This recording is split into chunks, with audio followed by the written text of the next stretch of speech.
Okay, so disclaimer guys no.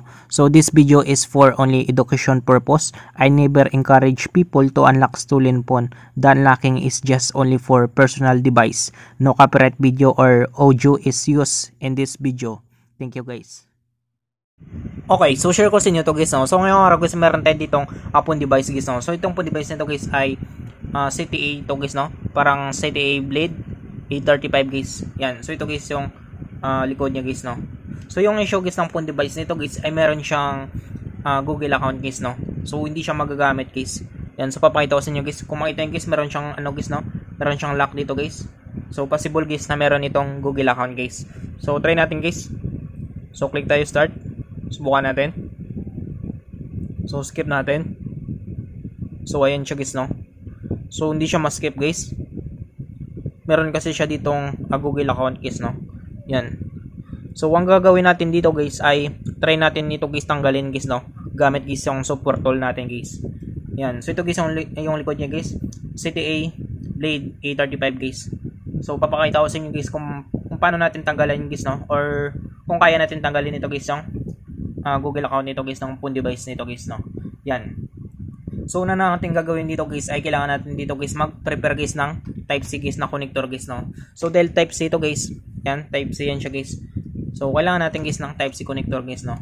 Yan, so prepare lang natin yan. Yan, sabay simulan na natin guys no. So punta tayo dito guys sa ating tools guys. Yan. So hindi ko lang masyado papakita guys no. Baka pwede tayong magkaroon guys ng violation guys no. Yan. So dito guys sa ating support tool guys ay gagamit tayo dito guys ng speedy guys no, or speed ROM guys. So kailangan guys malaman nyo guys yung exact model guys ng phone device nyo guys no, para madali lang niyo guys matanggal guys or ma-bypass guys yung Google account guys ng phone device na ito guys, or ng phone device nyo guys no. Yan. So dito sa akin guys ay pipili lang tayo dito guys ng speed ROM guys no. So pagdating natin dito guys, punta tayo dito guys sa brand. So sa brand na ito, hanapin natin dito guys yung is PRD generic tayo guys. So yan yung gagamitin natin. Tapos sunod tayo dito guys, select a model guys. So select a model guys, hanapin natin dito guys yung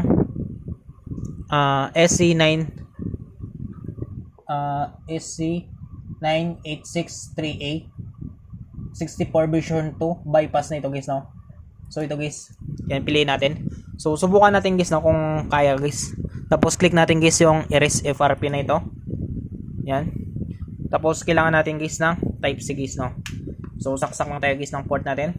Dito guys sa port guys ng ano natin, ng laptop natin guys. So subukan lang naman natin guys no kung kaya lang. So ayan siya guys no. Sunod natin dito guys ay ang gagawin natin dito guys ay hold lang natin dito guys yung volume down tsaka volume up na ito guys no. Subukan natin guys. So hold natin guys no, sabay-sabay. So hold natin, dalawa ito. So pagsabay natin, hold natin. Yan. Sunod natin guys ay magsaksak tayo guys ng type C connector natin guys no. Subukan natin guys kung mag-detect sa ating program guys. So wait lang pala guys. Hindi pala natin na off guys, na off muna natin guys.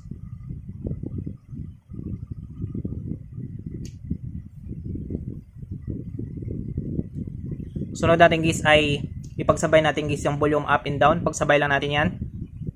So pagsabay natin, yan. Sabay salpak tayo dito guys ng type C connector natin guys no. Subukan natin guys kapag mag-run guys yung program natin. Yan. So ayan siya guys no. So na-detect na siya guys. So antayin lang natin guys no. So subukan lang naman natin guys. So booting loaded fail. So wala guys no, hindi kaya guys. So fail siya guys to handshake with device. So subukan natin ulit guys. So wala guys no. So try natin ulit. So hold natin guys yung volume up and down guys. Tapos saksak tayo dito guys ng type C connector natin. Yan. So try natin guys no. Kapag mag re-read guys sa program natin. Yan. So wait lang natin guys.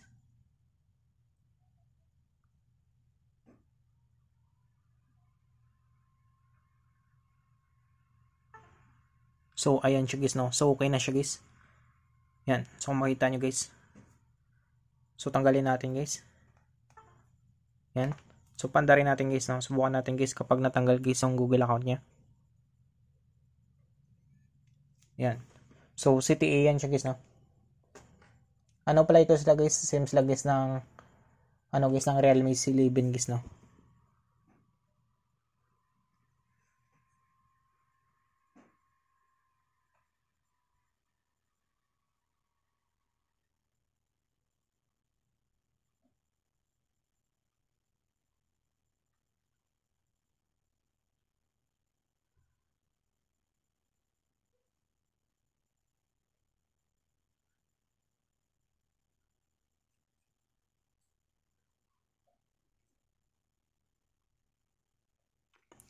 Same sila guys ng processor ito guys ng Realme C11 2021 guys, no. So yung ginamit ko pala dito guys sa CTA Blade A35 guys yung processor guys ng Realme C11 2021 guys, no. Same kasi sila guys ng same sila guys ng processor guys.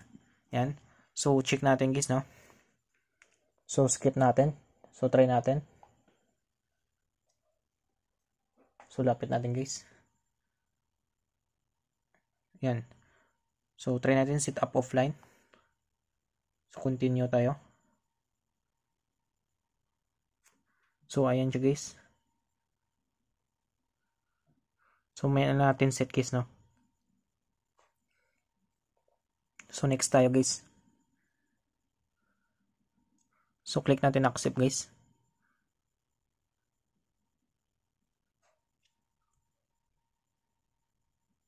So, skip na natin guys, no?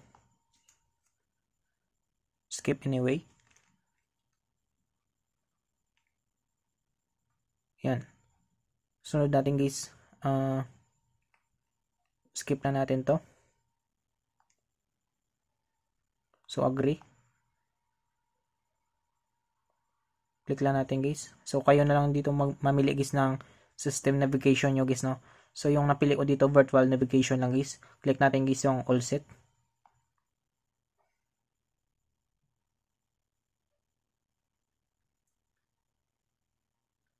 So, check natin guys, no, kung matanggal na guys yung Google account niya. Yan. So, ayan siya guys, no. So, wala na siyang Google account guys. So, natanggal natin guys, no. Yan. So, check na rin natin guys sa program natin guys.